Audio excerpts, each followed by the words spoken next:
এই মুহূর্তের একটি বড় খবর, চাপের মুখে বাংলাদেশ ত্যাগ করে আগরতলায় হাসিনা। ঢাকার রাস্তায় কয়েক লাখ মানুষ। হাসিনা বাংলাদেশ ত্যাগ করেছেন বলে দাবি করা হয়েছে।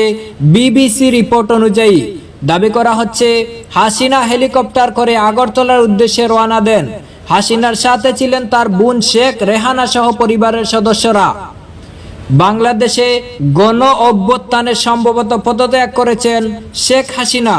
সংবাদ সংস্থা এএফপির রিপোর্টে হাসিনার এক সহযোগীকে উদ্ধৃত করে দাবি করা হয়েছে আজই হয়তো হাসিনা পদত্যাগ করেছেন।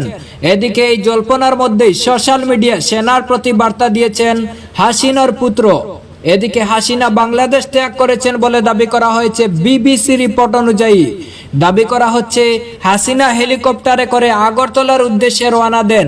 হাসিনার সাথে ছিলেন তার বোন শেখ রেহানা সহ পরিবারের সদস্যরা। এদিকে ঢাকার রাস্তায় কয়েক লাখ মানুষ নেমেছে। সেনা পুলিশ কার্যত বিক্ষোভকারীদের এগিয়ে যেতে দিচ্ছে। উল্লেখ্য, বাংলাদেশে কোটা বিরোধী আন্দোলন থেকে শুরু হয় হাসিনার বিরুদ্ধে আন্দোলন। সেখান থেকে পরিস্থিতি স্বাভাবিক হয়েছিল, তবে গত শুক্রবার থেকে ফের হিংসা ছড়ায় বাংলাদেশে।